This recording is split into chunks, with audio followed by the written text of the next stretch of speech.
elementary school paper advisors, and journalism teacher coaches closing program who are already with us this afternoon.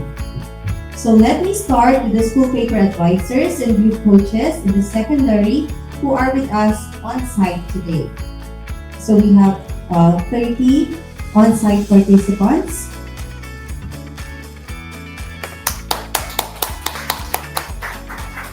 Ma'am Chris Nalean and Garil, Ignacio Salvador Jr., Edeline J. Halo,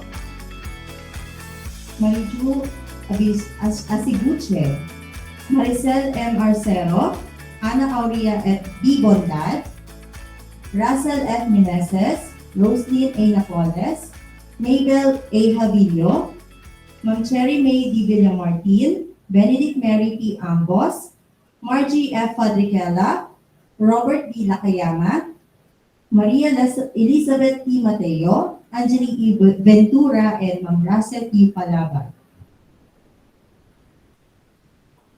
We also have with us on site today our technical working group, Ma'am Charmaine P. Tesorero, Ma'am Janice T. Barredo, Ma'am May C. Cabig, Ma'am Irma D. Guerrero, Sir Kuli B. Cacho, our speaker, April Vincent Lagua, Alan R. de la Trinidad, Mamerto G. Presentacion, Maria Teresita G. Aguilar, Jocelyn S. Cruz, our speaker, Eugene C. Carnaje, Gilbert B. Acera, Sheila Marie G. Testura, Maria Elizabeth T. Mateo, Robert B. Lakayanga, and our host principal, Ma'am Viva D. Carrion.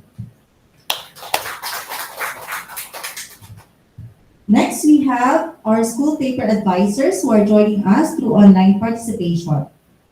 We have Sir Adrian Leonor, Ma'am Javelyn Elmido, Ma'am Deciflor Banasen, Yodi de la Cruz, Maria Victoria Campang, Malu Bacus, Sunshine De Vera, Celine Rose Lorenzo, and Car Collet, Trixie Cheng, Charlie May Anical, Gladys Benigan, Maria Fe Cardinales, Doreen Chi C, Ethel Saludo, Melanie Parcon, Derry Hilua, Regine Lejano, Rochelle Matabang, Rachel Macapalat, Joanne Rojas, Larry Tublon, and Arian Diaz.